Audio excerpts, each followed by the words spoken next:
Anagadi de Wadega, Sadon Seals, Anania Gahewe and Namda Hadaswan, the Hodeli Wadaje, Ne Winizalade, Ne Gana Sungha. Good morning, everybody. Bonjour tout le monde. Je suis content de vous voir ce matin. Maintenant, on commence avec les prières de matin. So we always begin, because we have French-speaking people here too, and we're very multicultural people. We began by making the greeting in our own language, and then we went on to all the other foreign languages.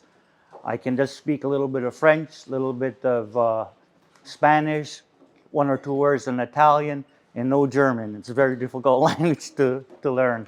So welcome all of you, and I'm very pleased and honored to organize this conference. We did the conference 2 years ago, and we had it at the Longhouse at that time, and the presenters were all from within the Confederacy.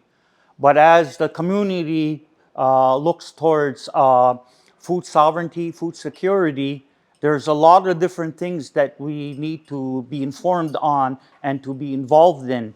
And so the presenters that I have coming over the next 2 days are some of my personal friends, which are all experts in the different fields that they're going to speak on.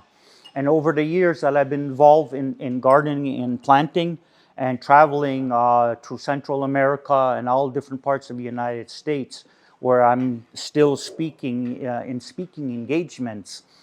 This year, during COVID time, I did a lot of them all on Zoom. And so they were able to continue. But as we're coming out of that time, but we're faced with climate change and world changes that are happening. And I know sometimes we get involved in all kind of different kind of things. But I had talked to some of my friends not long ago in Agosasani, and one of the first things my friend said, she says, you know, Steve, she says, the salt pole is melting. And she says, we really got to get serious about. So just to let you know, I've been, since I was a boy, I learned from my grandparents how to plant. When I was 17, I traveled with the White Roots of Peace, Tom Porter and a whole bunch, and we traveled all different places in the United States and different communities. And while I was on this trip, I traveled with a medicine man. His name was Philip Deere. He was a Muskogee Indian from Oklahoma. And in their ways, it's very similar to the way we are, the Haudenosaunee people. So actually, there are cousins, like the Cherokees are. And when I was traveling different communities, part of our ways are they share seeds. So I've got some different kind of seeds, and it continued. And at this time period, I also used to go to Onondaga, and Tonawanda, and Six Nations, and all the Iroquois communities in the longhouses. And that's part of our ways, and our ceremonies are based upon these things. In our language, we say John Hekwa or John Heko. I say John Heko, but it doesn't mean three sisters. It means the things that support our life. So the things that support our life are all the things in nature. So there you also includes the insects, the rain, the wind, the sun, all of this, the water. All of these things is what supports our life. And the things that we gather for to give thanks in our ceremonies are related to that. And so that's always been kind of the driving force for the things that I do. I made my first garden on my own when I was like 17. And I just went in the yard, I turned the ground, and I knew what to do automatically. Is because I did that when I was younger with my grandfather. And so today I teach my grandchildren how to plant, what to do. And over time, I learned how to plant by the phases of the moon. And I used to ask the old people, while they would say, well, we plant by the moon, but which part of the moon? They didn't really know, you know. So, and there was a reason for that. So the first thing I did is I went out and I started planting. I started using Blue Moon of Kentucky. The only thing it did was kept on shining. Then I got into Bark at the Moon with Ozzy Osbourne. You just saw it in my corn look at that time. all these colors and really electric. So I said, wow, this is far out. But the reason, after a while, I was in a conference in California 4 years ago, and I was talking about planting by the moon again. And then it just dawned on me at that time. The reason is because a lot of our parents and grandparents were put in these residential schools, and a lot of this indigenous knowledge was stopped. And the same thing in the United States, a lot of the communities, the same thing happened there. But we can't just live in the past. We have to learn to live in the now and look towards the future. And so in this conference that I have here, where we've been evolving in what's going on, and so we're going to begin with permaculture and all the different aspects. So it's not just about learning to grow potatoes, but it's all the different things that we need to be associated to becoming sovereign or independent on the things that we grow. And long time ago, even 100 years ago, there was no IGA, there was no Walmart. People had to depend on what they grew in their garden and to eat. And so when you're looking at it from that different kind of mindset, the food that's produced, that's what you're going to take right away and start using. So beans that come on, the early beans, you're going to start eating them. The first summer squash that starts, you're going to use that. All these things, and over time, that's how we evolve and with that. So we're fortunate in one way as Haudenosaunee people. We have a lot of varieties yet of traditional varieties of our seeds. And over the years, I've also become known as a seed keeper or seed collector. But at the time, I never knew nothing about it. It's just something that I did because it's part of our ways. But since then, years ago, I got involved. It was called the Seed Savers Exchange. And then from there, I started sharing seeds with people, a lot of non-natives. And some of them, because they had the really good heart. And some of our people, some of them didn't have the time or didn't have the interest. But things changed over time. And I was wondering what happened to that we didn't have a lot of things. Is because if you know, there's always things political in communities. Since I was a teenager, I used to be in Onondaga a lot. And that's where some of the first seeds I ever got was from an old chief. His name was Irving Paulus, Senior, not the junior. A lot of people knew junior, but I knew the old man. And I used to visit him. And he used to grow a corn like this. And he used to grow these kind of beans right here, which we call bear paws. And this is the kind of beans he had. And he used to grow these gourds. And he was really proud of his garden. And he gave me a bunch of seeds. And then he told me that he got them in Cattaraugus. I knew the gentleman who he got them from.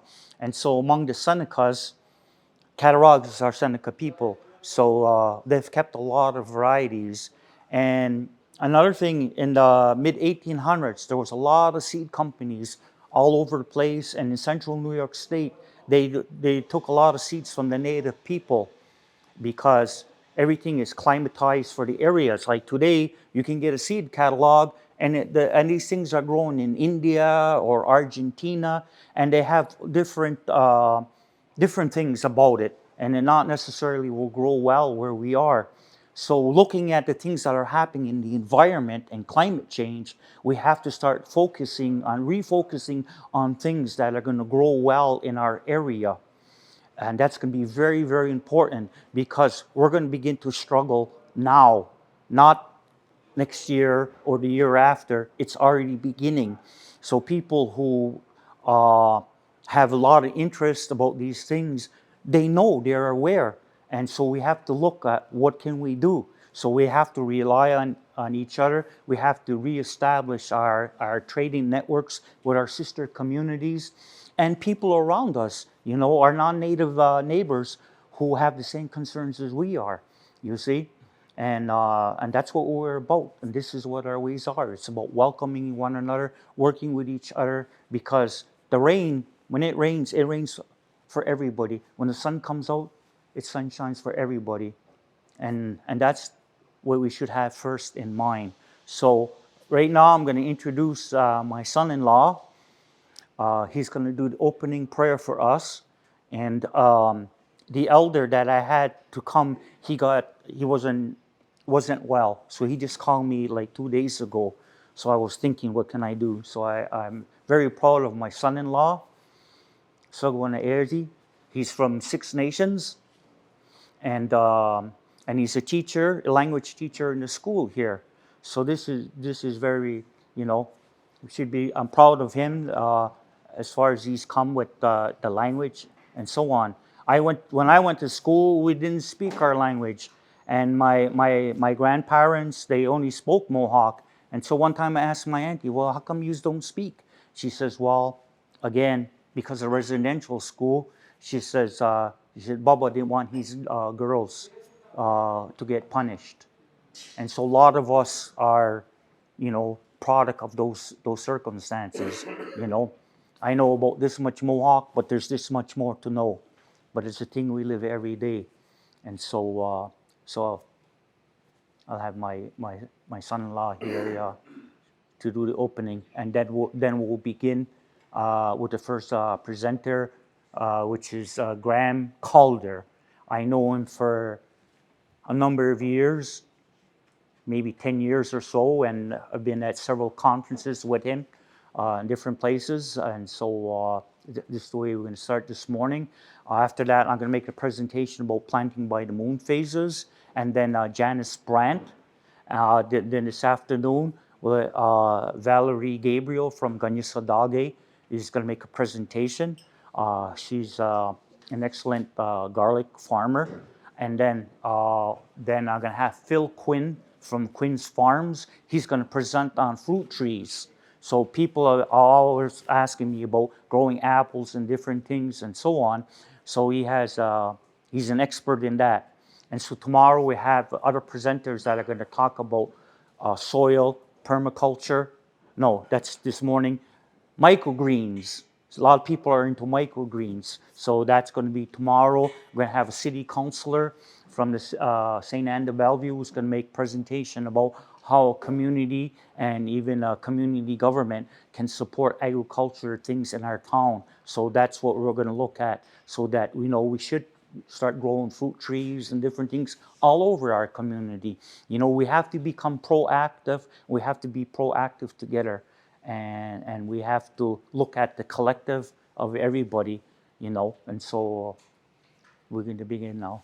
So as Steve said, my name's Sagmordedzi, and I grew up actually in the Buffalo, Niagara Falls area, and my dad's side of the family is from Oswego, and can be traced back to Tyndonega and the Mohawk Valley.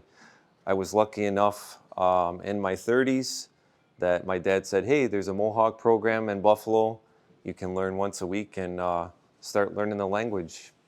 I only knew a couple words, and because of the way things went, I'm here today. And like you said, I'm a teacher at the school. I'm still a language learner myself. I'm not fluent, but I'm just going to give you a short version of the Ohanagari Wadekwa to cover for today. But for anybody who doesn't speak Ganyak Geha or doesn't understand it, I just want you to know what it's about, because I want you to put your minds toward it too. So when we're giving thanks, another word for it is Ganum Wardadunsarda, which is Deatinu Wardadas, we're going to give thanks. So everything that way back when the Creator, they say, the first human beings were made, He gave us instructions on being thankful and taking care of the earth and everything on it.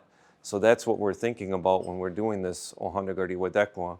Everything from all the way down from the dirt and the things that grow in it, all the way up to the sky world. That's what we're giving thanks for. And it's important that we do this very often, because if we don't, all those things are going to forget the jobs that they were given by the Creator to do. And we don't want that to happen. We want to continue to live. Like you said, Junhekwa. Junhe means we're alive, and Junhekwa means the things used to keep us alive. So that's what I want you to put your minds towards as we do this. Even though if you don't understand what I'm saying, just think of everything on the earth and up in the sky. That's what we're going to give thanks for now. So Ganjokwa, Wadagan is a Wadhunsios de Gatnigari Wesa, Negadi Ohandagari Wadekwa, Angaimano Hetstum.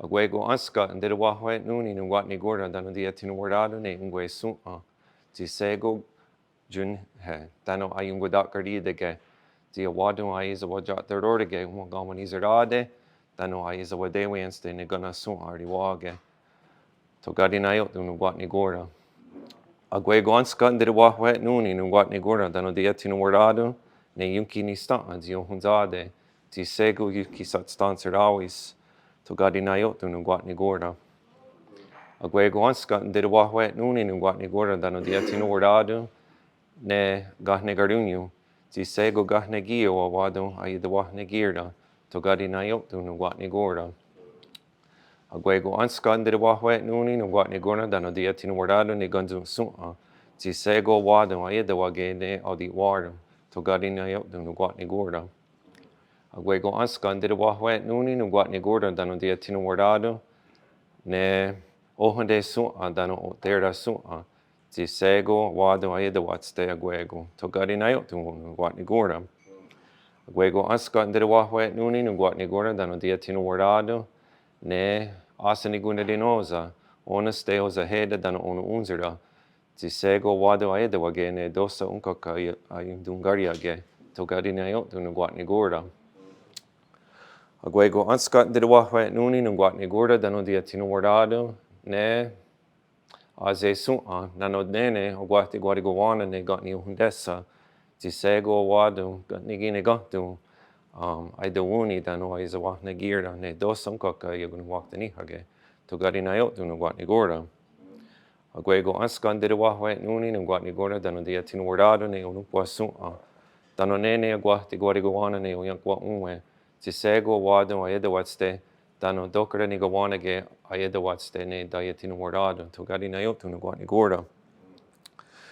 agwego anskan de wahwe nuni no guatni gorda dano dayatin wardado ne gundirio dano gario da su'a dano nene guati guariguana ne oskanundu ti sego wadu audi wardo ayeda wage dano audi neho ayeda watste to gadi na yotu no guatni gorda agwego anskan de wahwe nuni no guatni gorda dano dayatin wardado ne garunda su'a dano ograde su'a dano nene guati guariguana ne wahta ni garundoda ti sego wadu ai de wahne garordige ne wahta ordundagri dano ai de wahne gira ne zaha ai za wasat stancer ai andage to gadi na yotu no guatni gorda agwego anskan de wahwe nuni no guatni gorda dano dayatin wardado ne odzino su'a ti seguro di daje dio hanzade to gadi na yotu no guatni gorda agwego anskan de wahwe nuni no guatni gorda dano dia tin wardado ne odzit da ogua dano ne guati guariguana ne agwex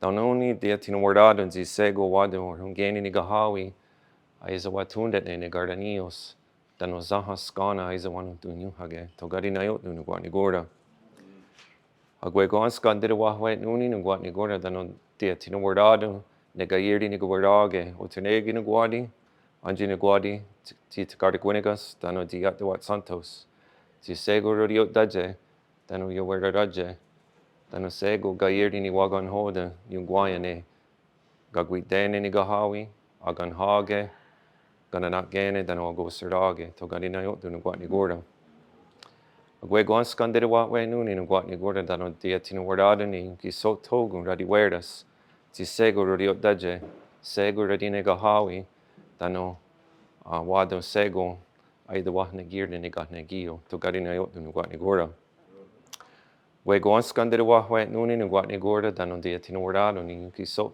togun yuki so ta sunta neka gardakwa ti sego yago yot daje sego de yago swate dun dio hundade dano sego de yodiri wani an wago ne ganungwe to gadi na yotu no guatni gorda agwego anskan de wahwe nuni no guatni gorda dano de chirwan wardado ne sungwatia jo kaneka gardakwa ti ramha oni ro sego ro daje dano sego de hoswate dano ro de hadu dio hundade to gadi na yotu no guatni gorda agwego anskan de wahwe nuni no guatni gorda dano dia tino wardado ne joji sto guaruni di takarunhiade sego wado ai za watgato easy na garuni di no guadi dano ai za wader yonder de ge gatke na yawan ene sa te go serhun. Onekti oza wat gatuni zada ni hadi de hadi nun yakwa. Tano ori wio oza wat dirty underdige. To gari na yot unu wat ni gordam. Dia tinu wardado oni ne. Gayeri ni hunung wedige. Ti sego rodiot daje. Ne dosonkok ayagare wate. Tano ayagun wakta ni hage. To gari na yot unu wat ni gordam. Tano ne onakanka dun. Ogwegonskan de wahwe nuni ni wat ni gordam. Tano de chiruwanu wardado ni sungwayat disun. Ti sego yo yanaraje. Agwego no hoda. Rosa ayun tano rodari wayana daun. Ti ohunzade tano easy not garuni di. To gari na yot unu wat ni gordam. Tano eto nun dat kaderdi no hoda wat gweni di gari wayan dakwan. To gatana zungat ni gorha. Ize gine ona wadun zaza wagwado go hadun. Tano eto ni gawanage, tano ona eto. So real quick too, I just wanted to tell you that I'm very proud of all of you for what you're doing. You know, there's a lot of things to learn about in our ways, and you guys are focusing on the seeds and the foods that we eat to keep us alive. So I'm going to be leaving, but I'll be back tomorrow to close. And I encourage you all to share with each other. And Nyawakoa for having me here to say a few words.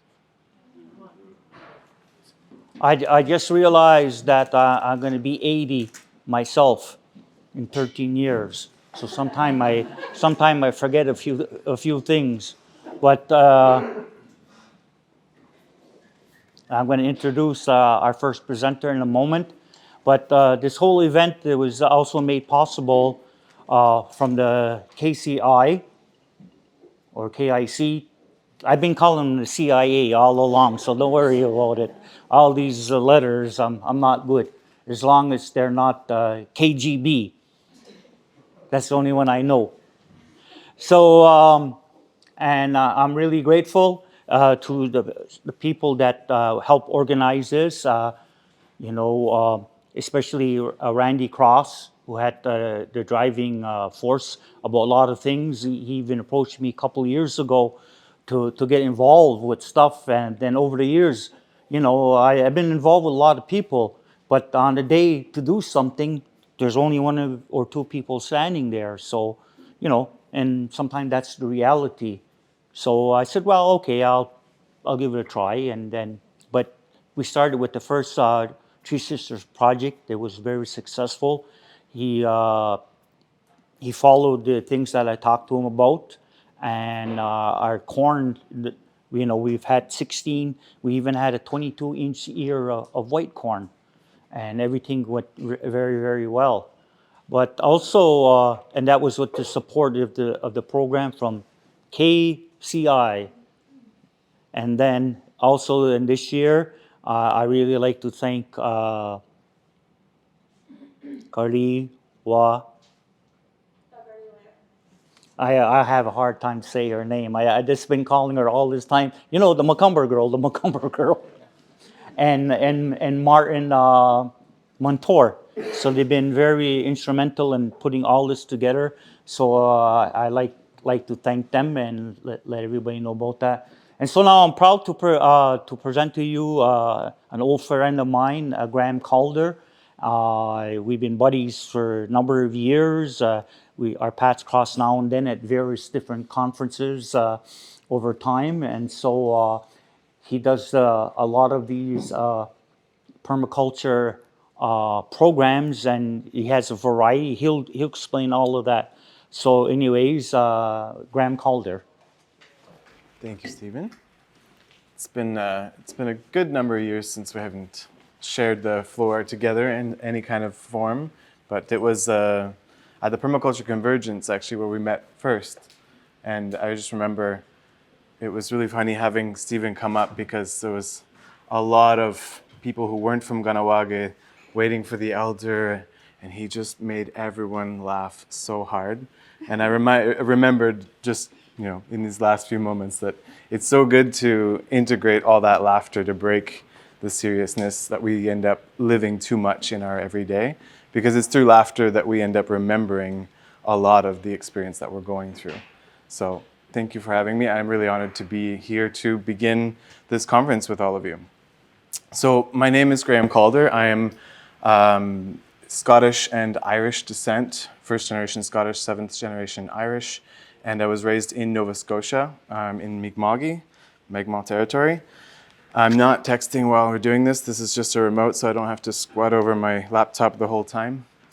But we're going to start with just an overview of a lot of the different strategies that we can be using to integrate food sovereignty at a number of different ways in our life.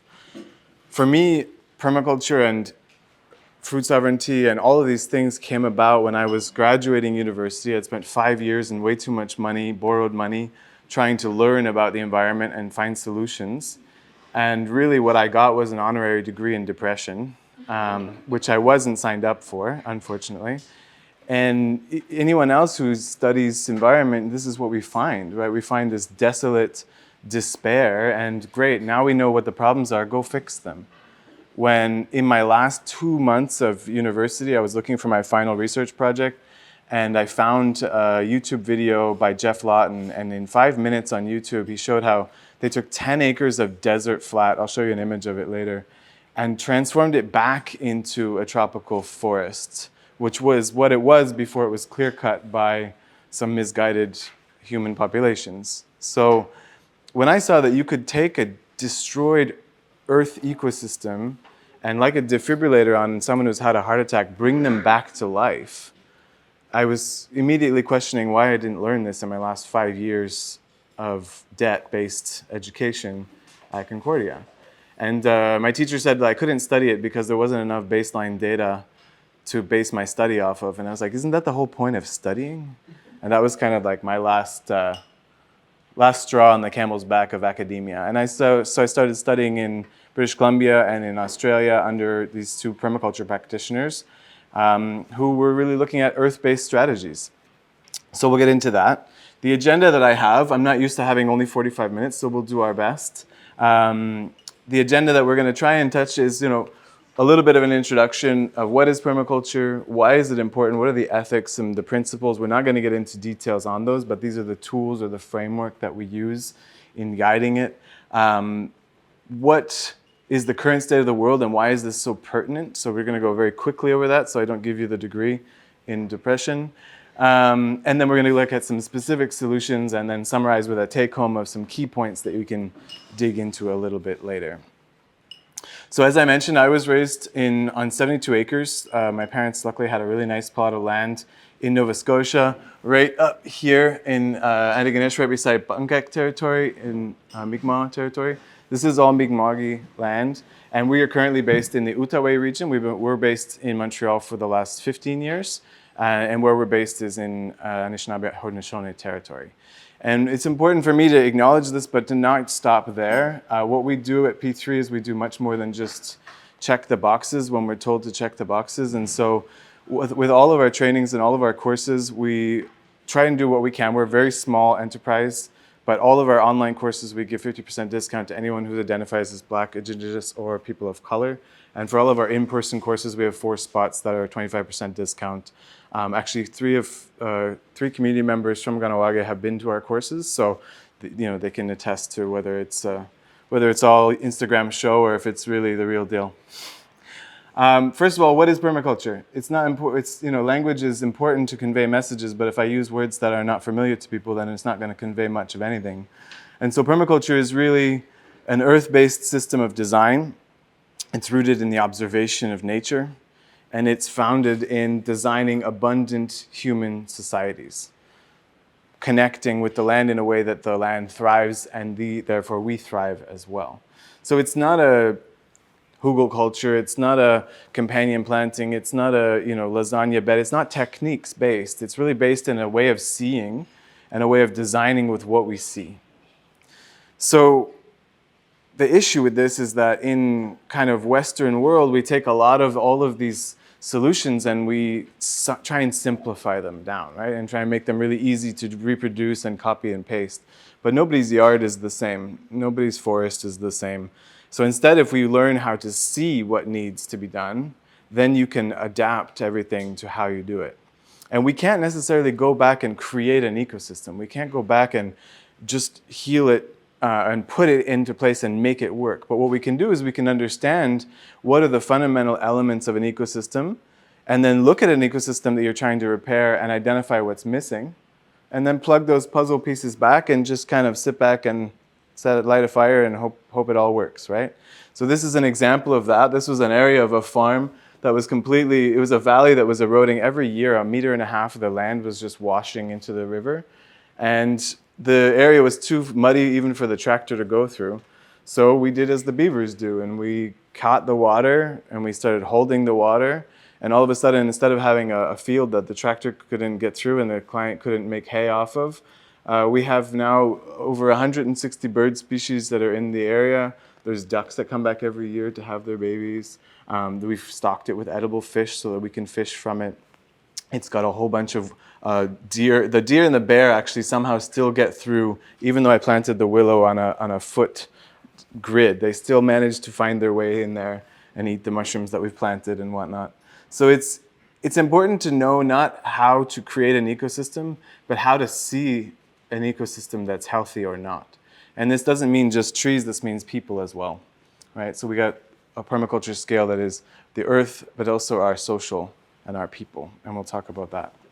First of all, the word permaculture is just a word that has been coined by Bill Mollison and David Holmgren through many, many years of research. Bill Mollison was a tenured professor at University of Tasmania, I believe, or Australia, I can never remember.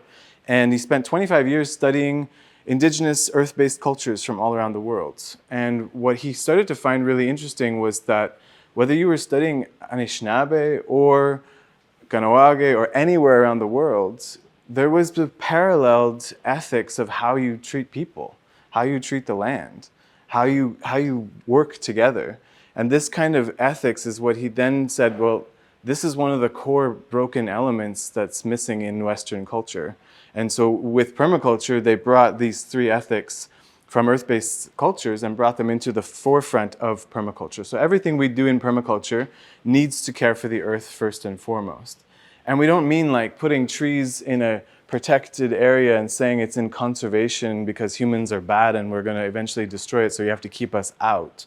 It's about designing a forest in a way that the people who live near the forest value the health of the forest more than the timber or the dollars that it's worth in the bank, right? The actual health of the living forest is more important to us than the cash or the timber that you can get out of it. So that's what true earth care is.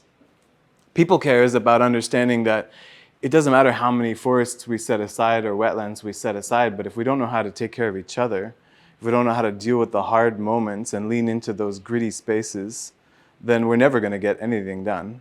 And if we don't know how to build community, which fortunately Kahnawake seems to have a lot tougher community ties than many of the communities I was brought up in white culture. And it's a kind of a big failing of Western culture is that the individual, what color iPhone do you want, kind of mindset breaks you away from community. And that to me is the biggest failing that a lot of us have, is we don't have as much community as we require to sustain an ecosystem or a family or beyond that. So permaculture doesn't just have these 3 ethics. We have the earth care, the people care, and the fair share. The fair share is really not just about everyone getting a piece of pie, but it's understanding that in an ecosystem, if you have energy or resources flowing through it, they need to keep flowing. So example, an apple tree growing out in the field here versus an apple tree growing downtown Montreal. When it's fall and the apples fall to the ground, well, what happens out here? They go back, but they don't just go back to the ground, right? The deer help. They come and eat them and spread them around. The raccoons make a mess of it. The porcupines take some home. And so life of the local ecosystem is gathered to that tree when there's an excess of apples, and they spread that resource out to the ecosystem, out to the rest of the community. So there's a fair share. There's a redistribution of the surplus of that resource. In the city, well, we don't let the deer come in. We don't have room for porcupines. The raccoons still manage, definitely. But there isn't a lot of that redistribution that happens. So 1 year where the apples are not picked from beneath that tree, well, the apple maggot actually lays eggs in the apple that then go in dormancy below the tree, and next year the apple maggot is worse. the fungus that infects the scab and fungal infections on the tree are then in dormancy in the soil and are worse again. So every time we in nature block a flow of energy or we try and hoard resource, we can go down a 3-hour rabbit hole on money and government and power, because it's the same thing. When all of this is hoarded and not distributed as its surplus, it causes corruption naturally. So this is the third ethic, and it's kind of like, it's a big philosophical rabbit hole, but it's just so important because it's as basic as, if you don't plan where the rain barrel is going to overflow, well, it's going to flow into your basement and cause mold damage. And so if you don't allow the flows of nature to go back to where they wanted to be in the first place, you're going to have trouble along that way. Some of the tools that we will not get into, just to show, these are some of the principles that have been observed in nature and that are tools to help us make sure that we are mimicking nature adequately. I tell my students often, it doesn't mean we're just going to go run into the woods and start hugging trees. You can do that too, it's good, but we're not going to only do that. We're going to also look at some of the basic patterns, like how everything in nature observes and interacts. You see a wild dog, you see a squirrel, you see a raccoon. The first thing they do is not run up and steal your garbage. They check you out first. Are you a predator? Are you a risk? They assess you, and then they decide what they're going to do. And too many times we just go and we don't even look at the backyard and we just start digging the garden. Right? So first step is to observe. Make sure everything catches and stores energy, but also lets the extra go through. So you want your paths to catch water and put it where it wants to go, but also spread out. Obtain a yield, but not just a yield, right? Not just how many bushels of corn do we want per acre, but in a conventional farm, you're also getting pollution per acre, soil erosion per acre, whereas in a traditional farm, we're getting building our soil, we're getting capturing the carbon, we're getting a healthier soil ecosystem. So those are yields that are never measured. People don't measure how many more bacteria there are that are actually giving us the nutrients that makes the corn worth eating, right? So we want to make sure you have a full accounting of yield. Self-regulating feedback, and we're not going to do all of these, but these are the tools that we use to really, when you're lost in like looking at the garden and not sure what to do, this is where we come back to get us back on track. And the reason why all of this is so important is we talk about 1.5 degrees Celsius all the time in the news and in the IPCC. And sorry, I'm in your way. But really, if you actually look at the data, every time there's a new report that comes out, they have the worst case scenario. And the track that we're actually on now is the worst case scenario of the last report. So we're always in much worse than they think we are in the studies. And if you look at the actual track record that we're on track for, in 80 years, when my son is 82, to have 7 degrees increase in average temperature, which they don't even have in geological records an example to refer back to. They have the example of 5 degrees. Which 4 degrees down, like cooler, is 12 kilometers of ice over our head. That was the last ice age, right? So 5 degrees up, I don't even want to see it. But this is our estimation of what the ocean would look like. So dark blue is salt water. Chinchagi's gone. The coastline's gone. This is not a lake anymore. This is a salt lake. Like, this is just not even an option. Whether it's even, it's just we can't even be anywhere near that. Right? So this is not an option. So where do we start? Right? We're done with the bad stuff. We're moving on. Where do we start? Well, we start where the big problem is, and the big problem is carbon dioxide, which is not really a problem. It's a problem that we've broken the cycle. The surplus that we've created of carbon dioxide can't connect back to the full cycle because we've cut down too many trees. We've tilled too many properties. When you till a farm, the first time we till it, 54% of the carbon in the ground is lost to the atmosphere. Right? Whereas traditional farming actually brings carbon down into the ground, which we'll get into a little later. Our conventional farming puts it out. So if we just look at where the sources of greenhouse gases are coming from, a quarter of it is from land use and food. So forget about all the other things. Like, this is a big one, and we can tackle it. It's pretty simple, and it tastes good. It tastes better than what we're eating today when you have good soil. And then where the earth naturally captures carbon dioxide, so the natural sponge that helps to protect us against climate change, well, 24% of that is also land use. So if we just focus on food, we just focus on land, we just focus on what's beneath our feet, then we can tackle a massive amount of the climate change problem. And don't wait around for governments. I'm sure you know all about what that means. we've got to do it ourselves, right? And there's a lot of strategies that are not big technology based. They don't require, drones and sensors and all these different things. They're very simple. The best sensor you could ever develop is your tongue.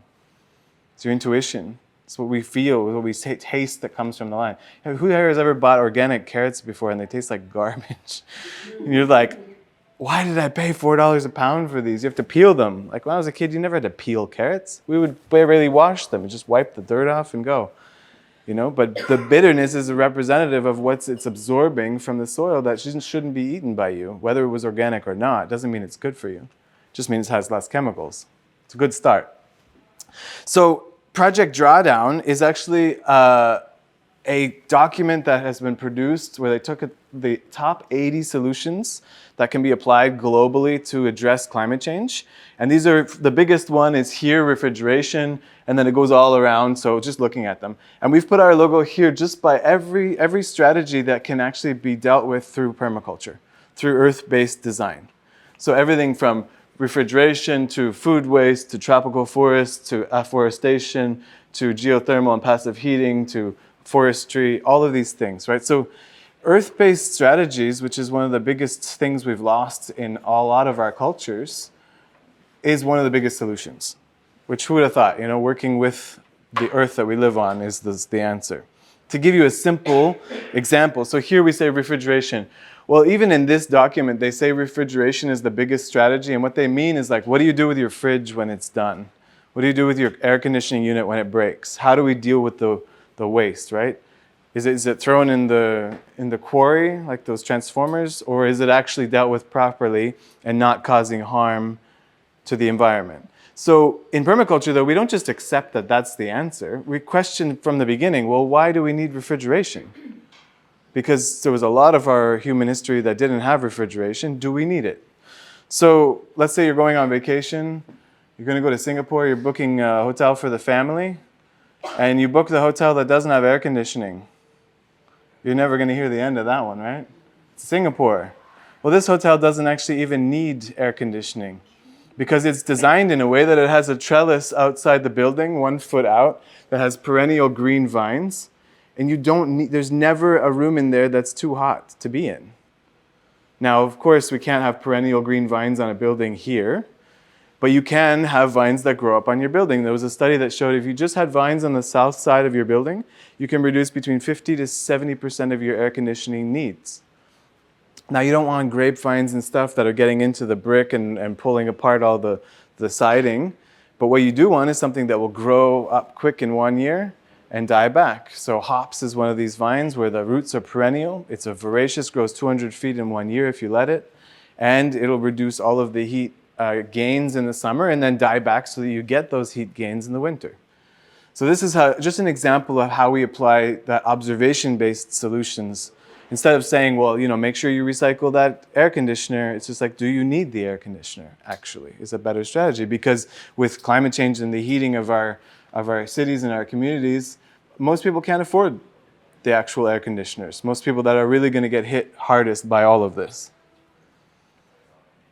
So this is the Jordan Dead Sea Valley, the project that one of my teachers transformed. So this is 10 acres of salt, Dead Sea flat.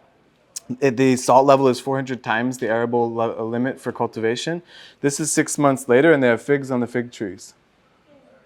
All of you, you may not all of you be gardeners. I think a fair bit of you are based on the type of conference that we're at. But here, what are we missing? It's like you don't need to be a permaculturist to figure out what do we need if you're going to grow food? Water is a good one, right? So first of all, this is a desert area. People say, oh, that's why there's no water. But when it rains in the desert, there's still 20 centimeters of rainfall that falls, and that's a lot of water on 10 acres. Where does it go, though? It just goes straight out to the river and flash floods because there's nothing to catch it. And this is what forests have been evolved to do. They slow the rain down, they catch it in the soil, they let it sink into the ground. So they're digging here a ditch that's not a ditch that drains, it's a ditch that's level. So it catches the water and holds it, and it's 3 kilometers long. Holds something like 10 million gallons of water.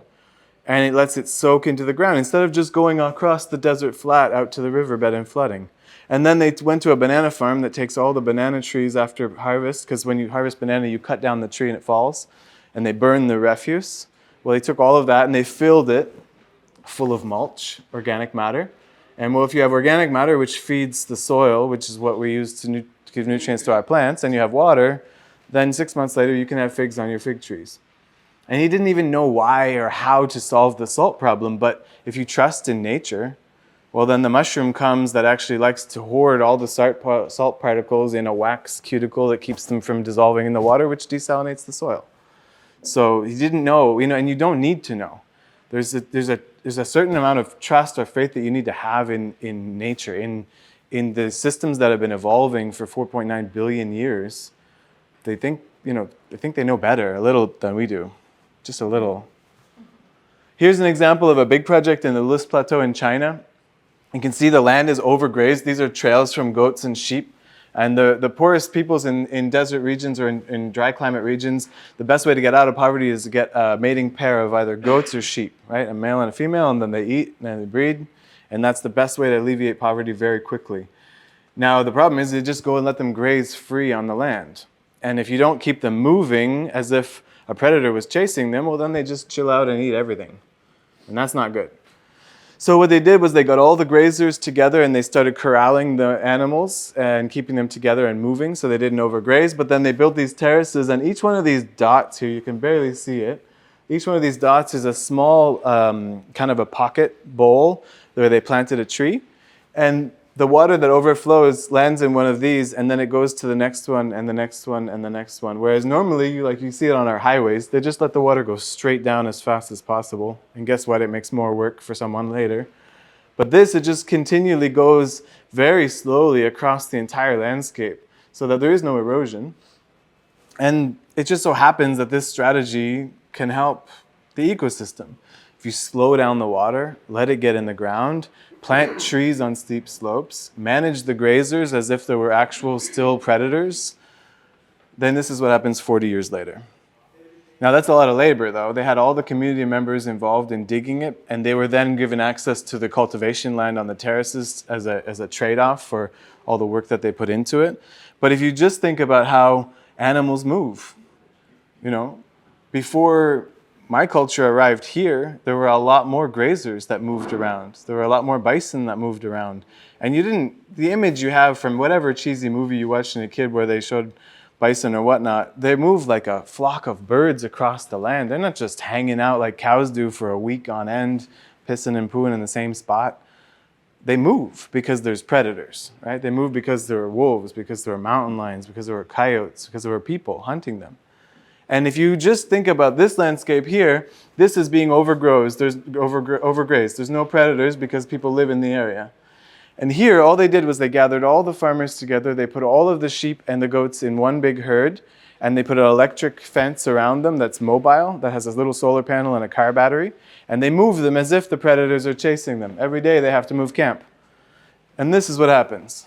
They didn't plant anything. They didn't fertilize anything. They didn't dig anything. They didn't put any kind of swale or banana mulch or nothing. They just brought back a traditional way for the animals to move on the land, and the land did the rest. And now the water holes are filled, the wells are filled, the area is cold, much cooler. There's food growing everywhere as it was before all the lions and everything were killed. This is actually not lions, this is Mexico. So the keys that we're going to talk about a little more in detail here, and if there's questions at all at any point, just raise your hand and we'll go for it. So we're going to talk about water, about soil, we're going to talk about food production, and then also food preservation, because it doesn't matter how many pumpkins you grow, if you don't have a place to keep them for the winter, then you're still going to be hungry in February, right? So we got to talk about also that aspect.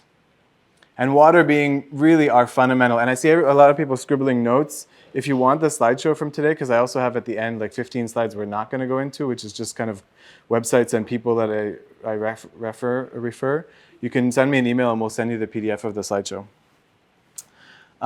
So water is really crucial, right? And all of us gardeners, who has some kind of garden, cultivation, production?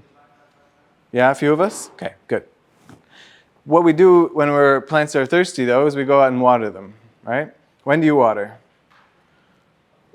Morning?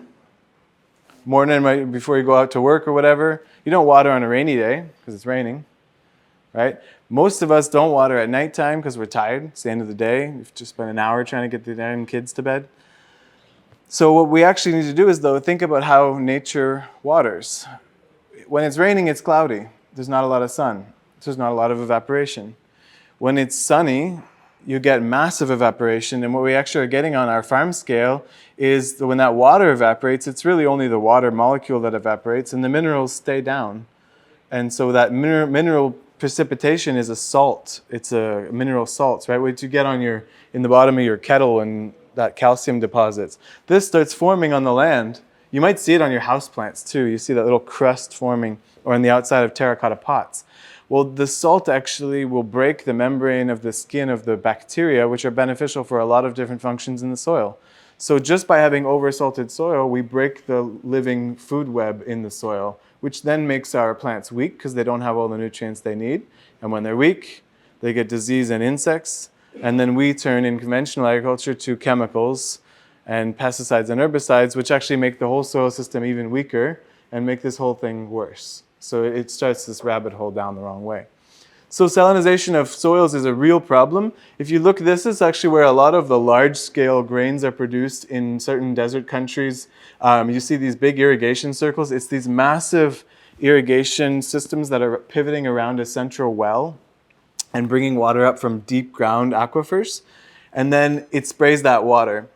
And if you see these white ones, those are ones that are completely salted that they've had to abandon. This type of agriculture is parasitic. It is literally consuming the land, taking as much as it can, and then moving on and starting all over without even rethinking the process. And you don't even have to put in drip irrigation or anything. All you have to do is put a timer in these situations so that it starts irrigating at sunset. It irrigates during the night, the water goes into the ground, and by morning there's nothing left. If you're up early enough, this is also good because the water soaks into the ground enough so that it's not evaporating. But if you're watering at a point where it's sunny and warm out already, it's too late, it's too hot. Because that's going to cause you a lot of problems in the long run. If you're starting a new garden, then I suggest using drip irrigation or passive irrigation, which we'll talk about. These soaker hoses I really prefer. They're a little more expensive, but I really prefer them because if you block a hole, it doesn't matter because there's thousands of others. Whereas the drip tape, I found too many farms where one of the holes is blocked and you'd only know when there's like a dead ring of plants around that one watering spot that failed. And these are also passive irrigation pathways. So who has a garden that has a dugout pathway? You dig it out and you build up your beds, right? My mom had these too, and so did the farm where we were working at. And there's one end of the garden that when it's raining, it's just muddy for like 3 days. And then the other end of the path is bone dry. Well, these paths, we level them perfectly so that when the water ends up in there, it distributes equally across the entire surface of the garden. And then we've set another path over here that is the control. It's the overflow. So it allows, once it's at that height, to flow down to the next path. So it's a through flow system. You're creating a meandering of water flow. And it actually starts from the roof of the building up top that flows into the pond. And when the pond is overflowed, it then goes into the top of the garden system, which goes through all the paths. And at the bottom of this garden system down here, there's another pond that catches whatever it can before it then goes to the river. So you have to think of the water, the wind, the sun as a resource or an energy that is moving through your system. You're going to catch it and use as much as you can and then let it go. And it's the letting go that we always have a problem. We catch and use a lot of sun and water in our gardens. But if you don't plan on where it's going next, it'll tell you. And it's not usually polite about it. So there's ways that we can do this on a residential scale too, and on a community scale is like rain gardens. So having gardens, instead of all your rainwater going to the street and out to the sewer, it first goes into these sunken bed gardens. And as the gardens fill up and can't handle anymore, well, then it goes back to the sewers, right? So these are hugely important for creating cooler ecosystem around your yard, creating habitat for birds and bees and frogs as well. And if you have a big enough yard and you can make a big enough little watering, like a little pond, then you can actually have a spot for bats, because bats need to drink on the run. They're like a dive bomber. They just come in, take a sip and keep going. So you need like a clearing for them to do a runway shot. Otherwise, if you don't have water nearby that they can drink, then they won't exist there. Did you see this in, actually it's funny, in Montreal they have so many of these that they put in. It's part of the greening of the city. There is no water inlet. It's just a green parking spot. And then you see them with these trucks driving around and spraying water on it. And it's like the city has so much water flowing by. If it just allowed the water to go in, and then at this end there's actually a raised filter on a manhole so that once it's at a certain height, it does go into the sewer, right? But you're actually catching and soaking. And in a lot of cities, there's only about 1% to 2% of the water that lands on the city that actually makes it into the ground below. And if it's fast-tracked out to the rivers and then the ocean. So we're breaking the fresh water cycle. Now, you don't have to go and start cutting the curb in your neighborhood. I do recommend it, though. Do it at nighttime. But you can start at a smaller scale, right? The machines are pretty loud, though. It's not, you can't be very discreet. So this is a food forest, and this is an herb spiral. And both of these are rain gardens. They are, so you can see the weird shape here. This is going up against the building here and up against the building here. And this is actually a church, St. Philip's Church in West Montreal, that they don't want lawn anymore and they want to do as much as they can. They're making a community garden that's just accessible to anyone. And so they don't have gutters, so the water lands here and then goes in the basement, and then they have mold problems, right? Anyone ever have infiltration in your basement? It's not a fun thing to deal with. So here we've actually dug it in a way that the water always goes away from the building. And then it goes in a level path around the herb spiral. And when that path is full, the overflow is set to be still lower than this. So then it goes out down here to the next garden and then to the sewer. Same thing here. It goes away from the building. Here we have a 2 meter wide by 1 meter deep soakage pit. You wouldn't know when you're walking on it. It's just a little extra cushy. But it's all wood chips that's filled in. And then it's planted with Winecap stropharia or edible mushroom species. Although without knowing the toxicity of your soil, I don't recommend eating mushrooms you've grown in the soil unless we do know, or unless it's like 10 years after you've started cultivation, because then you've decontaminated. But this area then holds a bunch of water, and then these are fruit trees. So this is a mixed species orchard that is growing up on the wastewater that was actually costing us money to treat and polluting the river when it overflows the waste treatment facility. You can do this on a scale where we don't know if the ground is safe. You still want to grow food. These are self-watering garden bins that are built, those big white IBC totes, the big white water tanks. You can get those for fairly cheap from like vinegar places or breweries. They get molasses in them and stuff like that. And you can set those up. They have a great valve on them so that they have a water reservoir. And then the plants can go get their water naturally. When we grow plants like this, it's completely broken from how plants grow naturally, right? There's no aeration around the soil, so these have aeration all the way around. Plants, when they're thirsty, they don't wait for the rain. They're not waiting for you to come water them. They normally just go look for the groundwater. So here we have a reservoir that they can go and get. And these, I like them because they're modular, so they're actually on a pallet. So you could have them out in in an area that if you need it for an event or something, you can pick them up with the pallet forks on the tractor and move them. So they're a modular system. And then we actually put a little mini worm compost in the middle of it so it has its own natural decomposition and fertility. And this is a great way to kind of have a container that is a built ecosystem for your plants, right? If you've ever gotten a plant too that has the roots all twisted up, well, when roots are growing in nature, they hit a rock, they're like, where do we go? Well, we'll go around the rock. So if you put it in a plastic pot, it's just trying to go around the rock forever. So if you have a fabric or a woven recycled plastic fabric pot, then when it hits that, it actually changes the root structure and makes it more dense. And then as soon as you transplant it into the ground, it'll jump out and grow really quickly. Sometimes if you transplant a root-bound pot in the ground and then next year dig it up, it's the same roots because they just went dormant. So we do this at small scale for all of our indoor gardens so that you can also have a plant that's good for a month. You don't have to water it. You can go on vacation, do whatever you want. But really, water management is the key to not just keeping our plants watered and keeping the water cycle moving in our cities, but it is to then feed the organisms the moisture that they need to break down and feed our soil, which is then what feeds our plants. So with water, we then need organic matter, because organic matter is really one of the key elements. If you think about when we fertilize our gardens, there's 3 things that come to mind, right? It's nitrogen, phosphorus, potassium. It's that 10-10-10 on your fertilizer bag. So in reality, by molecule, the soil needs more carbon than it needs of any of those nitrogen, phosphorus, or potassium. And we say in agriculture here, they say 5% carbon is good. Well, when I was in Cameroon and they had just cut an area of pristine rainforest. I had nothing to do with that, but they were making a farm anyway. So we were building the beds with them and showing them the passive irrigation. And we had a fire where we were cooking the rice and beans. And it's like a 3-log fire with a big bowl, big cast iron pot. And day 1, sure, it's great, the fire's there. But day 2, the fire was like 2 inches down. After the end of the week, the fire hole was a foot deep. Like, who's here's fire pit keeps getting deeper and deeper and deeper? The only thing that burns in soil is organic matter. So that means that the soil underneath a pristine rainforest in Cameroon is like 90% carbon, not 5%. So this idea that a little bit of carbon in your soil is fine. You can grow in pure compost. That's just carbon, lots of different forms of it. And so what we need to know is that in all the soil science of the soil, whether it's a nematode or a springtail or a fungus or a bacteria, you don't need to know any of this, because all you need to know is that somebody eats somebody who eats somebody who eats mulch. The previous slide was a bullet. Do not use cedar. Oh, I was wondering if anyone was reading. Yeah, so when we're thinking about this, if we go to this slide, the 2 fundamental key links to the decomposition, one's bacteria, one's fungi. Cedar, why do we use it for seeding or fence posts? It doesn't rot. It's antifungal by nature. So you can use cedar and it will rot, but not in a time scale that's good for you in your garden.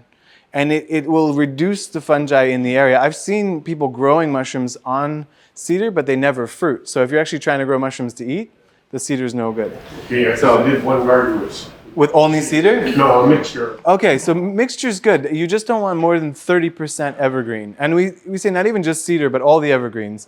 So I say, it's by touch and smell, really. The truck will come up and I'll look at it and it's like, is it mostly evergreen, or is it 50% is like your hard limit, but 30% is the ideal. Hardwoods 70% and 30% evergreen. I try to keep all my my trimmings, so if I do the hedges or any of the trees, I want to use that back in the garden. And that's actually better than cedar, because the stuff that we're trimming is usually like, if it's under 1.5 inches, then it's called ramial wood chips. And so you get a lot more green material in the wood chip. And when you do that, the green is considered nitrogen in composting, and then the brown is considered carbon. So the woody part is carbon. But when you have a better balance of the two, you get a better compost. Yeah, I don't even chip it. I just and mat it down. But either way, it's a better balance of nitrogen and carbon. If you just take big woody wood chips from like logs that were put through a big city chipper, that's a lot of carbon, and it takes a lot of nitrogen to break that down. So it'll last longer, but you'll get way better compost with the younger stuff. Yeah. So in all of these, make sure I don't miss anything else. So if you have sandy soil, we have mostly clay here. Yeah, right? Clay, if it doesn't drain properly, right? It gets compact really. Well, I've also found clay on the same client's property who has a compaction and a drainage issue, and you walk to the edge of the trees, and you go to that forest edge where they weren't trimming anything, and there's shrubs and leaves and whatever, and you can stick your hands with no effort straight into the soil. You pull it out, do a soil sample. It's the same composition of clay as the other soil. The only difference is organic matter. And what happens is when you feed the fungi, which eat that organic matter, they actually provide calcium to the soil. And anyway, without getting into a soil course, clay particles are tiny little flat particles, and they stick together really, really well. But if you balance the charges by putting more calcium, so calcium, magnesium having the right ratio, they flocculate. And they go like this.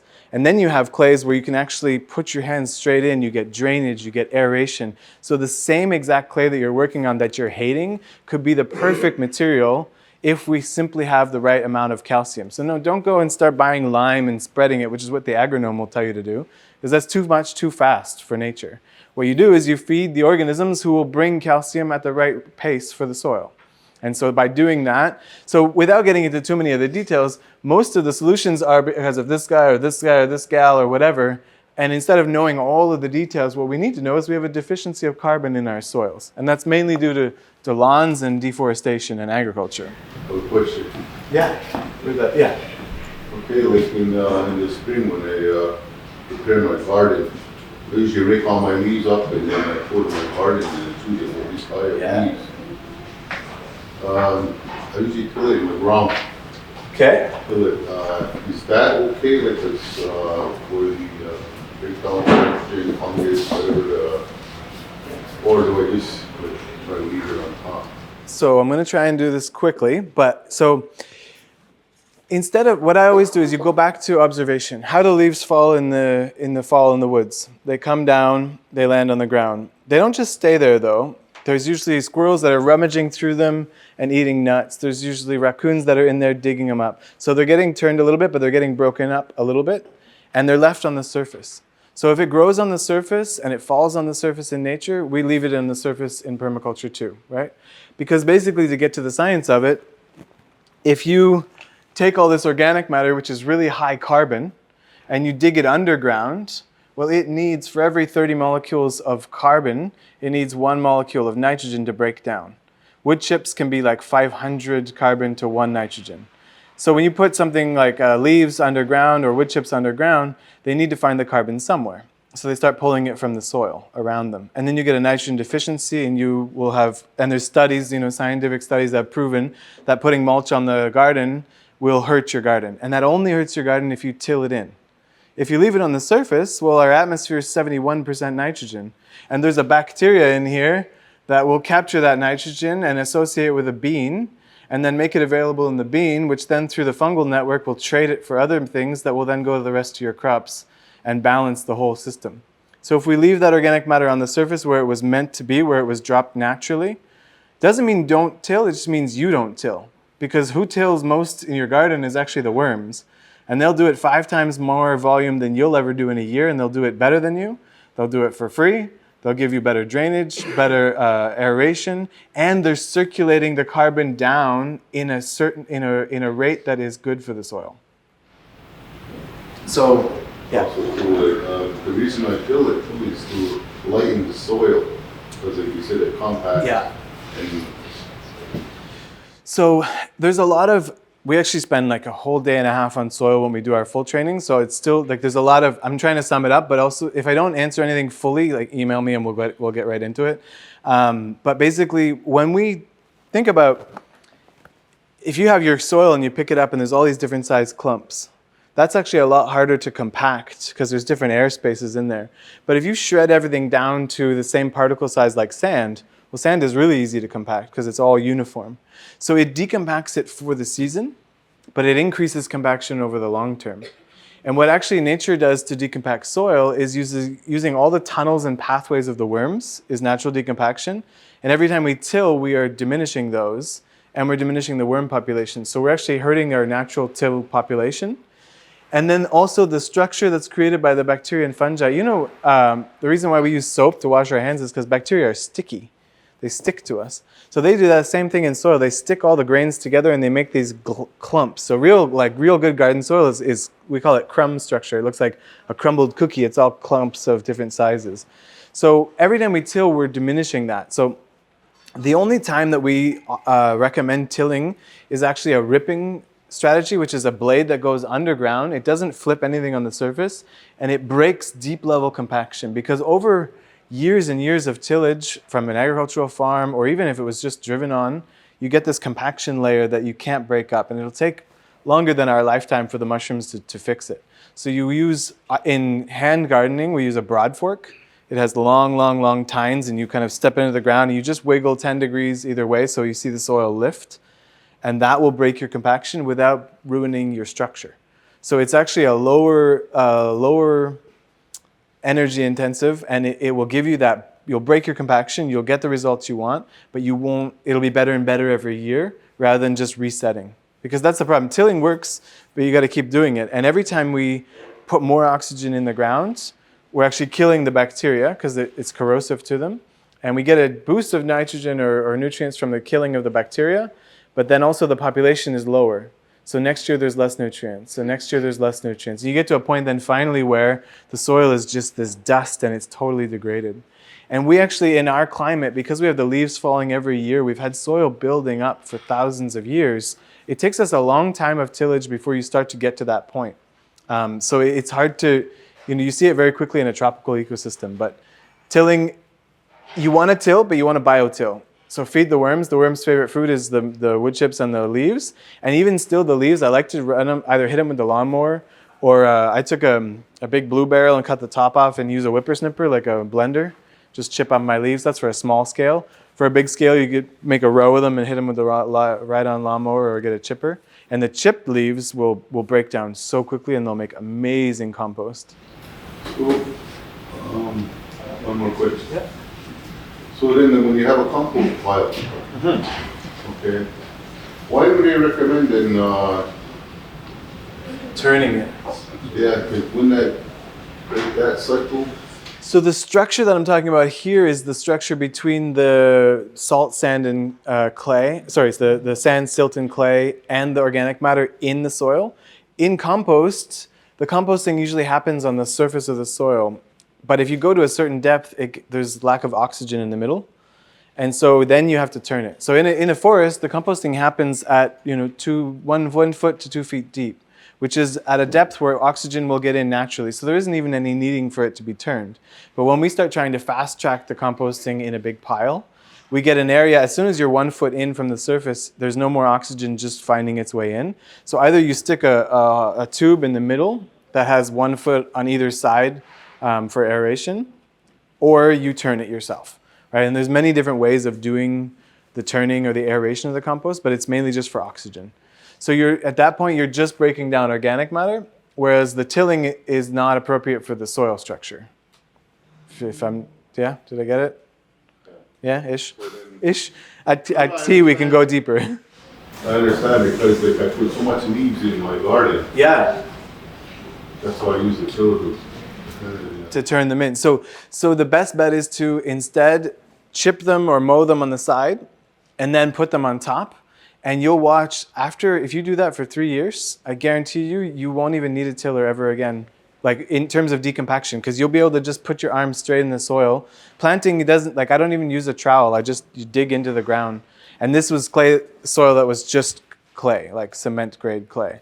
And I have even examples in some of my videos where it's like this hard, compact soil and only 1 year of the shredded leaves, and you can already get 2 inches down with your fingers. So it takes a bit of time, but every time we till, we set back to 0.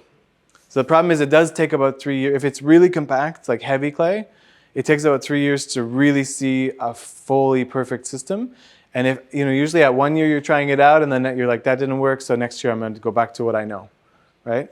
But the tillage, and I can go a lot deeper into it, but it's a deep subject. There was another question back here.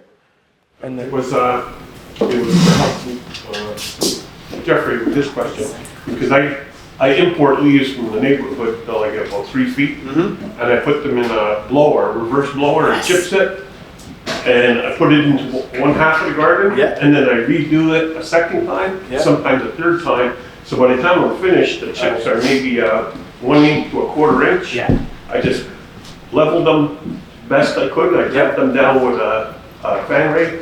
I water it in. And then by June, you don't even know there was leaves there. It goes so quickly at that point. My problem with 2 of my gardens is lack of clay. So I had to go out and buy cat litter with no chemicals in it. To sprinkle on top, because I'd water it and half an hour later it was dry as a bone again. So the issue, we need to make sure that we keep our soil heavy in organic matter, because actually the gels and the colloids, the sticky bits in the bacteria will hold the moisture, and the mycelium of the mushrooms will hold the moisture too. But as soon as the soil is bare, that top area is going to die. And so it'll lose all of its moisture really quickly. So even in sand, you put water on it, it doesn't matter, it just keeps going through. If you use the same process in sand, we can have soil be built in 3 years that retains all the moisture as much as clay does, right? So it takes time, right? And the issue is that we're working on like a seasonal basis, and the soil repair mechanism is working on generations, geological time. Yeah, it's funny you mention mushrooms, because my property is built on landfill, and within the last few years, I've been getting mushrooms growing like crazy. Oh, well, because of the leaves. Yeah. But I don't know if I should eat them or not. Yeah. So I'm gonna and then I'll come over here. Okay. So in terms of decontamination of your soil, you got to be careful, because heavy metals can find their ways up into the plants, and the mushrooms can't get rid of them. Anything that's a hydrocarbon, like sugar or oil or pesticides, it's like hydro and carbon chain, mushrooms can break it down and destroy it completely. But if there's heavy metals, they could be in the mushrooms. And the only way to get rid of heavy metals is to actually, basically heavy metals will get in the water when it's acidic. And so it will be not acidic if you have organic matter, which will keep the heavy metals down in the ground. But the safest way is if you think your soil is contaminated, grow things with berries and fruits, because plants have naturally adapted to protect their children. And so they keep all the heavy metals and chemicals in their leaves. So don't grow kale and lettuce in potentially contaminated soil. You grow strawberries and tomatoes and peppers and pumpkins, right? So it's a natural observation for that. Yeah. And you wouldn't eat the leaves. You wouldn't eat the Pumpkin squash. Yeah, exactly. Stay away from all the leaves of anything that you grow if you are worried about contamination. Yeah. And there's ways of getting rid of it later on, but we gotta just be safe in the meantime. Yes. I got 3 questions. All right. Sorry. I know I don't. You're just out of my range of scanning. Don't worry, because I got a tractor and I got a Spring Herald that I use on it. So you're saying it's more advantageous for me to use the Spring Herald because I've been using this since I was in Minnesota. Spring Herald is the chisel plow. Yeah, it goes down deep. I go really slow. Yeah. And we were getting like 3.5 feet. It was so soft. But it doesn't turn it, right? It just leaves that kind of line. It loosens it up because Yeah. we were in Minnesota. Part of it was sand. Yeah. It was clay. And then what we would do is we would dump all the leaves every fall and then bring the Spring Herald. And then we come back in the spring. It was like almost like a black soil. Oh yeah. And the other thing we used to use, because I have a question here in Lenawagi, is about irrigation. Yeah. Because there, I was on an experimental farm. The farmer had dug a pond. Oh, yeah. Basically it worked like a cenote, captured all the water. Yeah. And we used to call it Southern Green. We had a water buffalo, 500 gallons. And we ran drip lines on it. And like, I was getting like Hubbard squash. Yeah. They were like massive. It took me and Mike Abrams, one of the dogs, 2 of us to lift them, to put them in wheelbarrows. And one of the questions I had is to combat salination. Here in Lenawagi, we have a lot of wells. Yeah. That haven't been used for 20, 30 years, and I've asked the council, would we be able to use them? He says, to drink? He says, no, it's for irrigation. Yeah. Most third world countries, that's what they're using. They're using natural wells, and I know a place to get the pumps. And this water all could be used for irrigation. And my third question is, if we are doing tilling, what kind of tiller would you recommend we use if we have to? Because a lot of people ask me to do tilling, but I don't want to in town because there's so much rock in this reserve. So I don't recommend tilling of any kind. And even I've seen like Jean-Martin Fortier, he's kind of popular in the eastern Quebec region, the rockstar farmer. He does permaculture-ish with a bit of tilling. And it's just too much disturbance, too much oxygen, too much shredding for the soil ecosystem. And you can till as long as you can be responsible for the 175 micro and trace nutrients that are needed for all the plants, all the aeration, all the drainage, and all the shade needs of the entire ecosystem. But for anyone who's tried to just manage your nitrogen, phosphorus, potassium, like 175 of those is a little bit tricky, especially when you need like 1 part per billion molybdenum. So instead, we leave it all to these organisms. And the only thing they need from you is carbon and to leave them alone and not till. And so we do the ripping for 3 years maximum. And then at that point, if you've done it right with the right amount of organic matter, we should not need even the ripping anymore. Because I just prefer to go with the Spring Herald. I don't have to take it off. Yeah. It's easy. It's just add leaves, compost. But even in Spring Herald, we would do a treatment and you increase the depth to a certain amount, but over 3 years. And after 3 years, you should never need that again.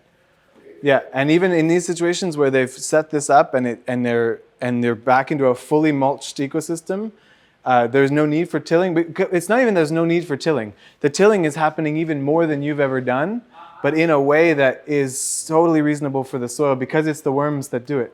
The worms and the isopods and all the other creatures that are tilling all the time, but they're doing it for free and they're doing it at a scale that's better. So by not tilling with our machine tillers and by putting the organic matter, we're actually training nature or bringing nature back to till for us. So you're tilling, but it's biotill. I call it biotill, right? And then so sell your machine to somebody else before they figure that part out. I wonder why the tiller attached when I was in 2000. I'm saying like well, why do I need that? I have a small one that's enough to do gardens. Yeah. The problems here in Manawagi is most of the land here is rock or landfill. Yeah. And this Adage was like so soft, I came here, like I thought I was going to a stone quarry. I wrote one of my times on my pillar, I showed people I'm not tilling anymore. No, and every year they'll come back. I used to pick rocks for farms when I was a kid. I had to change my motor. It's just, and it's a never-ending job too, the picking of the rocks. Okay, where are we going? I can get into this a little more on the break too. Just want to try and cover the, there was another, we're good? Okay. All right, so, and I know that soil, this is the thing, we literally spend like 9 hours just doing soil in our full training course, so it's like hard to kind of do it in 5 minutes here. So, when you look at a system that has no more tillage, then we're actually looking at full pathways that are mulched, and I dig my paths like 2 feet to 3 feet deep and then fill them fully with wood chips. And after 4 years, that's composted and you get new soil for your beds. And it's also all the pathways are leveled so that they're a water flow through system. And then I shredded leaves or shredded straw on my beds. And it's also a visual thing because if everything's just wood chips, you don't know where to walk and where not to walk. But also if you get a bit of shredded leaves and a bit of shredded straw in the bed when you're pulling your potatoes, it's not as bad as if you get a bunch of wood chips.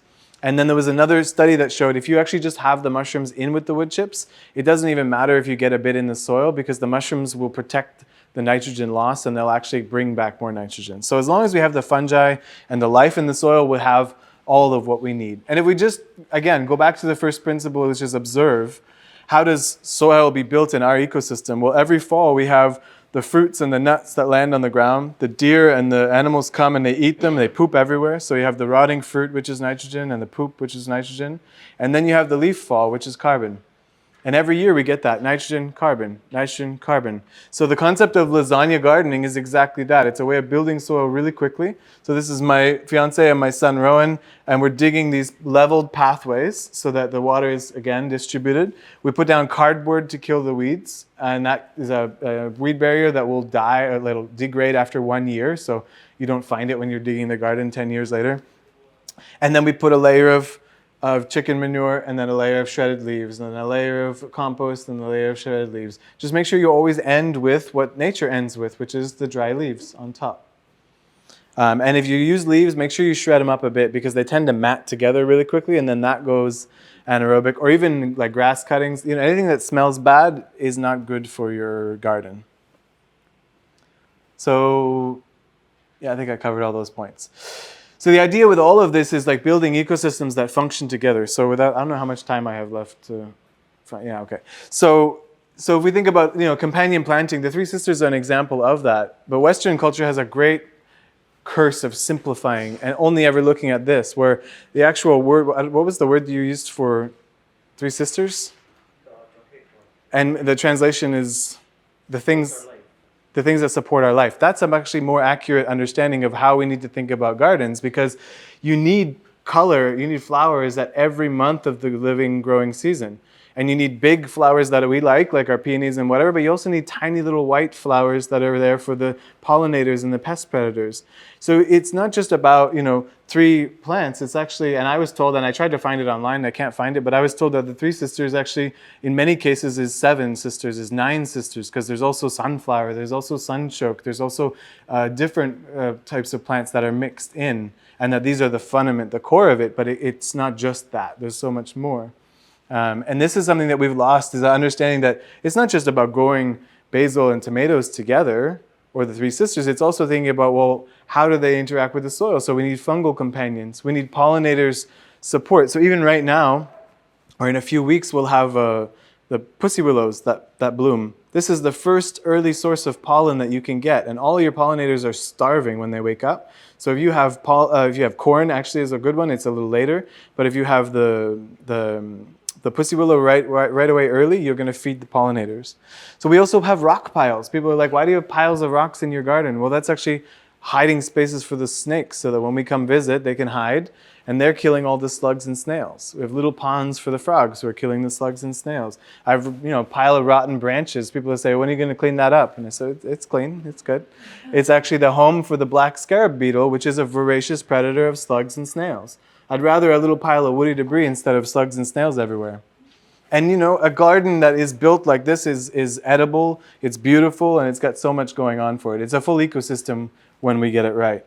And these can be built as parks. So this is an example. This is Beacon Food Forest, 9-acre mixed orchard where it has trees, but then shrubs that support the trees, but then ground covers. The worst thing you can do is grow an apple tree and then green grass below it. Green grass competes with the apple tree. What grows in nature under an apple tree is berries, shrubs, right? Raspberries and all of that stuff. So these are the kind of things that we want to grow under these trees. So this is an example of one of those. Again, it has the peaches, the pear trees, and then all the different shrub covers. And this is only second year. But if you just think about an example in Montreal, if we look at all the trees that are planted in the city, not in the parks, there's 250,000 trees. And if one of those trees is a walnut, after 10 years, every year it's going to produce 50 bushels of walnuts or 6 pickup trucks of walnuts. If we were, and I'm not saying to monoculture walnuts everywhere, this is what they do with maples and everything, and it's a problem, but if we mix them up, but if we just measured it with walnuts, if we planted those 250,000 trees to be productive, 10 to 50,000 tons per year of walnut protein could be produced from the ornamental trees in the city. Now, obviously, we're going to mix it up. We're not just doing walnuts. But even if you don't want to eat those, there's Mark Shepard. He finishes all of his pork on hazelnuts and walnuts based on what the chef from the kitchen orders. And he'll pre-order the hogs to be finished on walnuts, and he'll get $4.50 a pound instead of $1.50 a pound. So, you know, you're tailoring and you're using it in a wise way, but we can think about our green spaces in our homes and our cities as productive. Then the last thing we need to, well, not last, but one of the things we need to think about is growing now. Right now is a time where it's hardest to get the greens, it's hardest to get a lot of this produce. I'm glad you guys have someone on microgreens because this is a really great way to get high nutritious food. And even when you think about greenhouse culture of food, it's so high energy intensive. When there's examples like this guy, Russ Finch, is like 85. He's been doing greenhouses in Nebraska where it gets minus 40 for over 30 years. And he's got mangoes growing in his tree, in his place, and there's no heating. He's just using passive solar orientation, using air tubes that go underground and capture a bit of the natural geothermal, but not a really expensive system. And he's got, you know, citrus and mangoes and whatnot. So yes, of course, we need to grow our own food locally and keep it over the winter. But if we're going to want to have other foods all year round, we need to extend our season. And so using passive solar design is a way to do that. The deep winter greenhouses of Minnesota, or University of Minnesota, this one's great because the other one's a kit you can buy from the company. This is open research from the university, and they show you the whole plans. There's a whole, like, how many screws you need, how many beams you need, everything. So you can take the whole list from their website. And these ones, again, are the same system. They're passive solar, or they're using a heating system, and we can grow all year. Collective designs of a lot of these things is really crucial too. Have you ever seen community gardens where it's just like everybody has their little plot and you're like, well, his tomatoes so good, mine are not, you know? Well, he has 2 more hours of sun than you do because of that oak tree behind you, right? So instead, if we took the whole garden space, design it together as a community, put the tomatoes where the tomatoes should go and the lettuce where the lettuce should go, you also get a chance to get a better harvest from the garden. But in the same time, if people show up on 2 days of the week or one of the days of the week, you're going to be, as a new-time gardener, gardening with somebody who's got 10, 20, 30 years of experience. So you're sharing the knowledge. So collective gardening, collective production of food is really crucial. So the idea is not just to grow it together, but also community. You know, yeah, we can all go and build a little root cellar behind our house out of sandbags for real cheap and get, you know, food preservation all winter long. But instead, if we pool our resources together and as a community build something like this, where it's like a storage locker, you know, those storage lockers where you put all your extra junk. Well, same deal, but you have one for everyone has one that they can rent and they can use. And you put all your surplus food in there and you get a much more efficient building, much lower cost, and again, it brings us together. There's an example of this in near Halifax, where I'm from, and it's a collective cob oven, where they actually, everyone, you know, brings or makes your dough and your bread and brings it, and they all bake it together, and they teach people how to bake bread. And it's actually, you get people who don't have an oven at home, you know, have a little bachelor pad with a kitchenette, and they come in making bread. You can do this with smokehouses. So everyone can have their own little, what are the green egg or whatever at home if you can afford it. But you can also build a smokehouse at a community scale and give workshops to the people who don't know what they're doing, and work together and have these systems. And you can also build them with natural materials using this clay that we curse so much when we're gardening. It can be an amazing building material for either using straw bale or cob or whatnot. So, too long, didn't retain anything. This is your cheat sheet to take home, right? Water, we want rain gardens, passive irrigation, drip irrigation, and I didn't even touch biofiltration swales. But sometimes your neighbor is a big conventional farm and you've got runoff coming into your property. We dig those passive irrigation swales, and we dig them extra deep and extra wide, fill them with wood chips, and you put pearl oyster mushroom in there, which is the number one for decontamination of toxins. And so you won't get the pesticides and herbicides flooding into your land untreated. The overflow will go then into your gardens from then, but it has to go through your biofiltration swale first. For soil, we want wood chips and mulch. And it's not, I don't want to use no-till because people get, they want to still till. So you are tilling, but you're not doing the labor, and you're going to encourage nature to till for you in a better way than you could ever do. We're going to do compost integration, but as a layered system. Composting, is hard, and it's hard to get right. And if you get it wrong, it actually can bring disease into your garden. So compost like nature does. Lasagna, do the lazy layer composts on your beds and get them bigger and deeper every year. Food production, 4 seasons, edible parks, collective gardens. This is a way, it's a global scale, right? Rain gardens that collect the waste rain from the city that go and then feed our edible parks that then are going into transformation, canning, drying, and food storage. It's a full system. And preservation, again, with the root cellars, the ovens, smoker, and I didn't even mention the solar dehydrator, but there's these great ways of preserving your food. If you want to go into the rabbit hole with me, I invite you to come to our 10-day on the farm and 30-hour online course. It's a real deep dive, and we're on the farm looking at great examples. If you just want to hear little tidbits and tricks, follow, like, subscribe on our YouTube channel. And I really love doing this. This is more than a business for me. This is a passion. It changed my life. And I feel like it's so important for all of us to think differently about how we live and are as humans on the earth today. So thank you so much for your time. If you have gardens, if you have farms, I help doing consultations and things like that too. And I can also just send you emails with tons of little information and resources. So it's really a pleasure, and I apologize we went over. I didn't expect us to have all these great questions. So thank you for your time.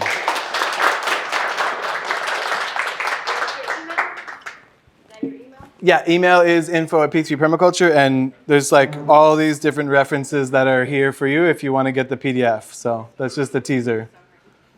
Some of my inspirations and best books and whatnot. So if you want that, just email me and we'll send it off to you.